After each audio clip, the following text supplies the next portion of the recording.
Hi everyone, good evening. Kumusta na kayo? Welcome back to our Thursday Live. So this is another Thursday session wherein I'm going to share with you my learnings from my research and from the expert and of course from my personal experience. So bago tayo magsimula, let me set this up for you.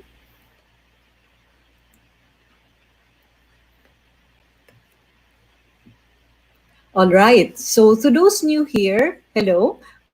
My name is Jade. I am a professional life coach. Hold on.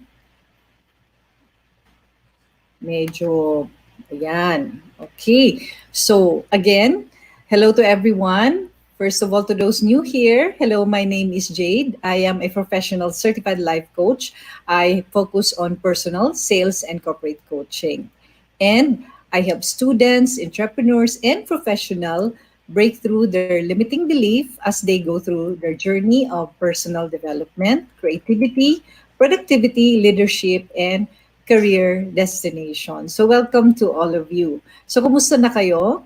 Now, the last time we were here, of course, we have the sharing is caring. And I would like to thank those who join us here and those who join us in the live session. So maraming salamat po sa inyo. And also during that time, we also discuss an activity. So have you done it? I suggested that aside from your family, we can show our appreciation to someone who's been helping in our journey during this quarantine. So I hope you feel you also make these people who help you feel special by showing your appreciation. Okay, so at this point, let me check if we are indeed live.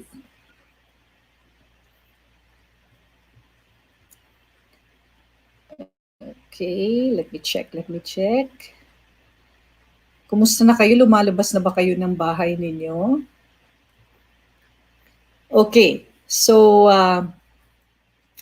kung lumabas na kayo sa bahay nyo, I hope that you are keeping yourself safe. Okay? So, if you are here, please say hi in the comments so that I know that you are here and leave something or say hi. No? Simply say hi para alam natin na mabati ko kayo properly. Okay? So, I think my friend Nito Montemayor is here. Miss Joanna Sales Reyes is here. Okay, I'm so glad that they showed their name on StreamYard. So let me show it to you para lang makita natin. Okay. Ayan, Mr. Nito, thank you for being here.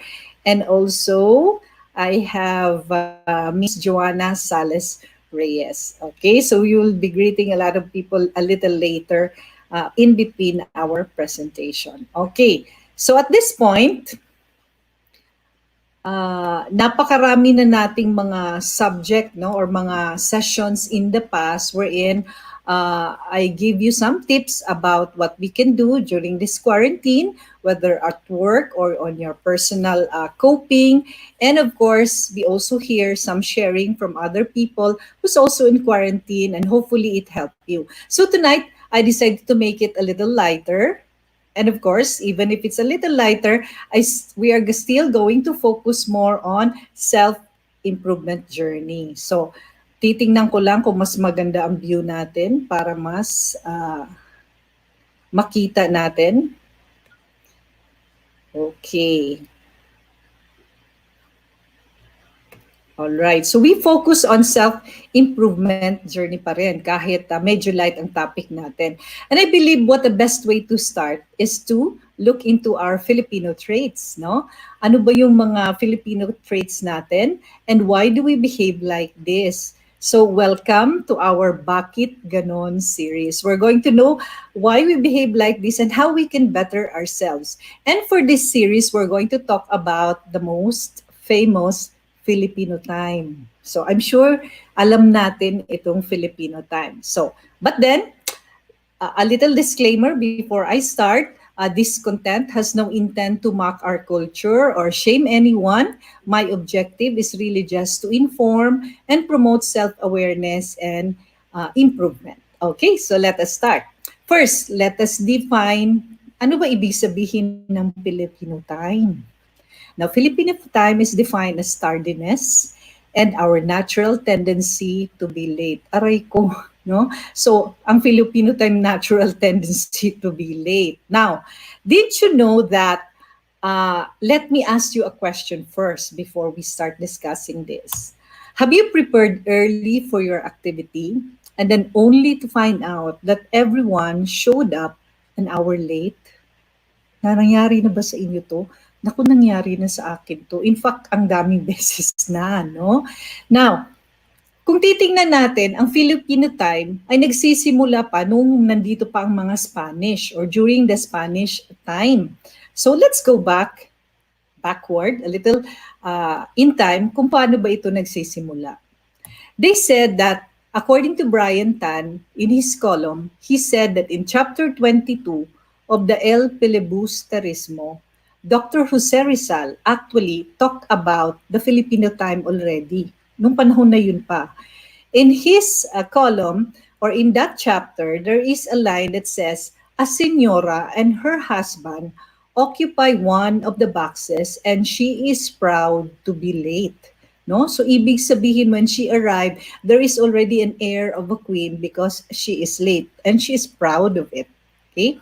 And we realize that in that time, we are to assume that people who have stature or high stature in the society, and if they want to feel important, they intentionally came in late for their event. Okay? Now, paano na as we move towards the modern time? Did you know that in 1950, the president of the Philippines was actually being recognized by a prestigious university in the US.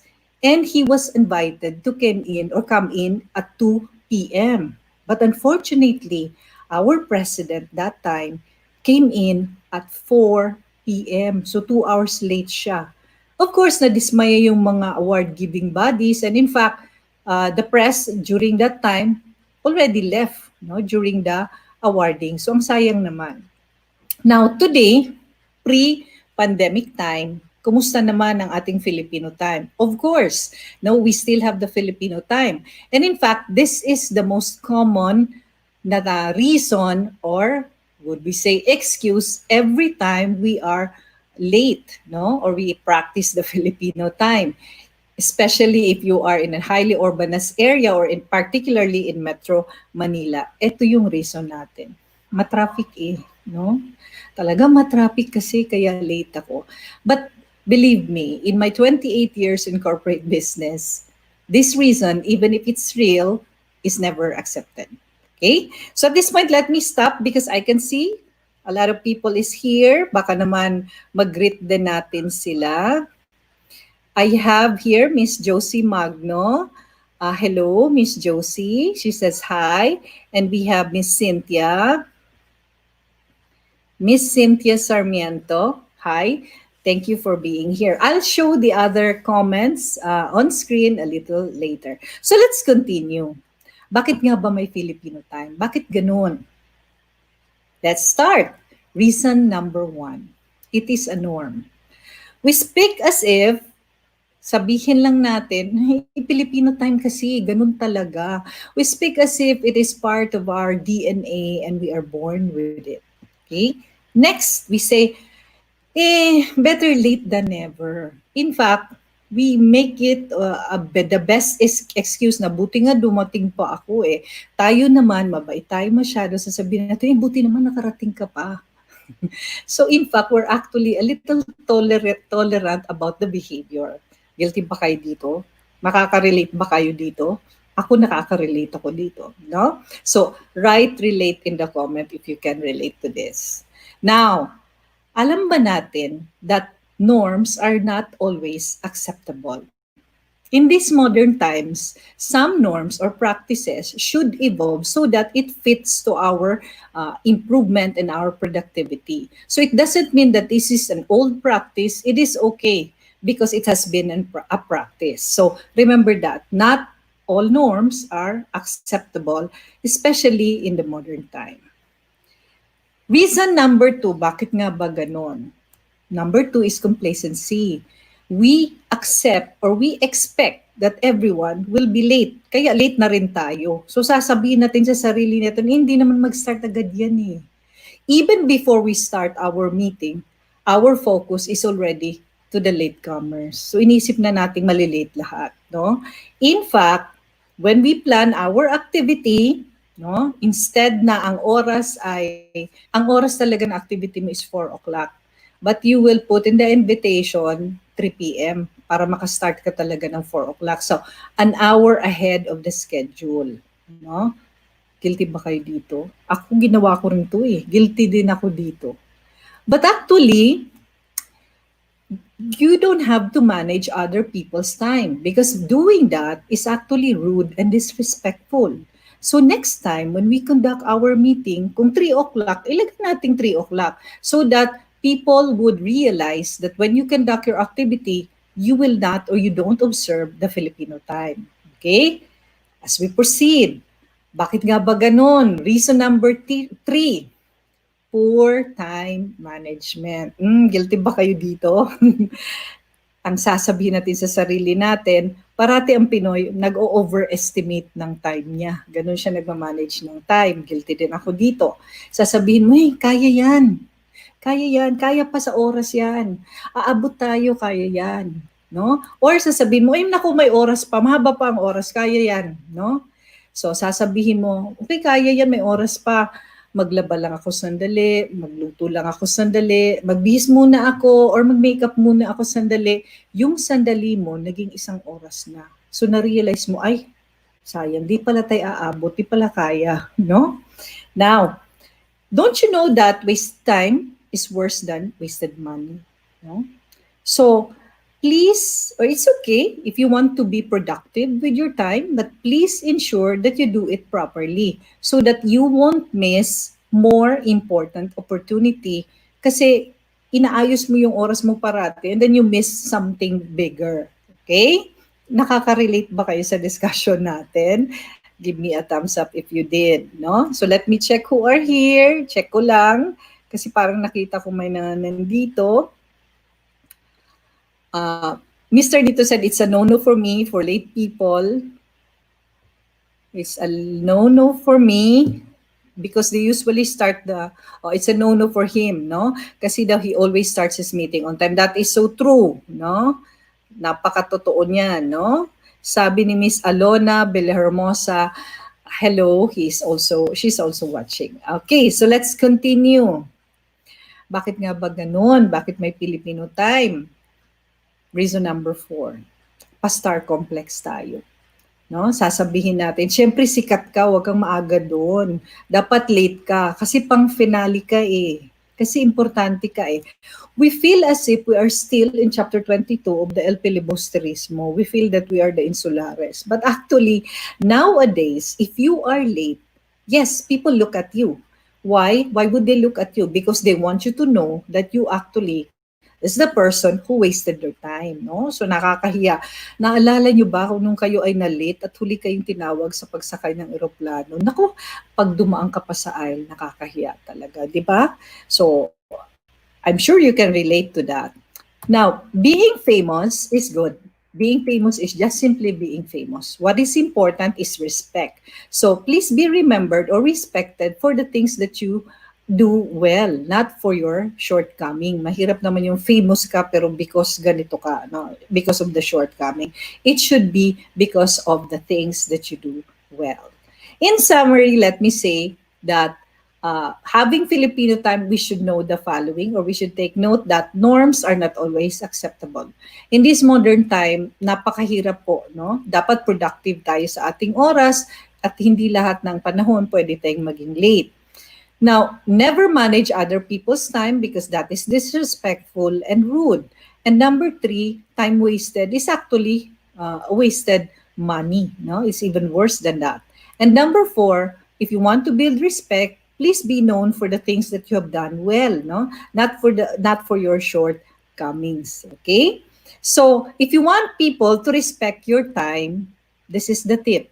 First, respect them or respect their time as well. So, kung gusto mong irespeto yung oras mo, ikaw muna mag-respect sa oras ng ibang tao, no? Now, In doing this, it's easy. If you have an activity, start on time and end on time, no? Kasi ang iba nadadala din, akala ko matapos ng 3:00, hindi naman pala, no? And at the same time, if you attend an activity, be sure that you're also on time so that you can also live at the time that you wanted. Okay? And the second is that be sure that you notify everybody that you will be running late. Pero yung pag-notify, wag naman na 3:00 ka dapat nandun, 3:00 ka rin mag-notify na late ka. Dapat you notify ahead of time, like 15 minutes before or at least ahead before that time, that call time happens. Okay? So, finally, it's also important to raise punctual children because what they see in us will be the things that we'll also be doing. Akala nila okay lang ang pagiging late. Now, please teach our children, it is our obligation to teach our children to be productive and value the time of other people. Now, let's beat the Filipino time, no? Talagang labanan natin itong Filipino time. Paano ba? Paano ba natin labanan ito? List down the top reasons why you are late, no? So make a list. And then understand why this usually happens to you. Bakit parati ka na lang late? Bakit nga ba ganito ako? And if you know the reason why, and then what will you do moving forward so that to ensure na hindi ka na malilate sa susunod? Now, if you need help in your productivity and time management, you may also consult a coach who can help you in your time management. We also provide coaching for leadership and all these things which regards to productivity. So with that, let me share the other comment of those who are here. Pakita ko lang para makita ng iba. Alright, ito yung sabi ni Mr. Nito. Sabi niya, no for me. Because he usually starts his meeting on time. And then, Miss Alona said, hi. Okay, so these are the comments that we have right now. Okay. Alright, so yan po ang ating topic ngayon about Filipino time, no? So I hope that you learned something from this one.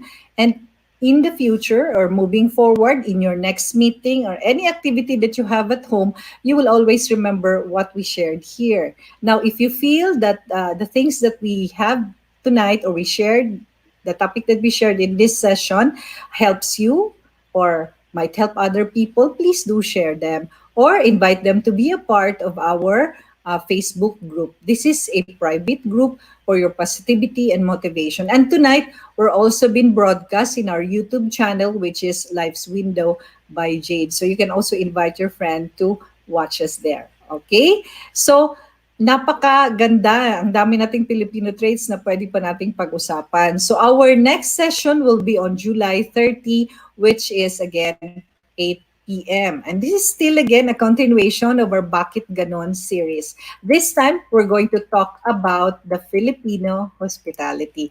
And I'm sure you want to know more about this. So I hope that you're going to join me again in the session. So with that, I hope that you will have a great night wherever you are.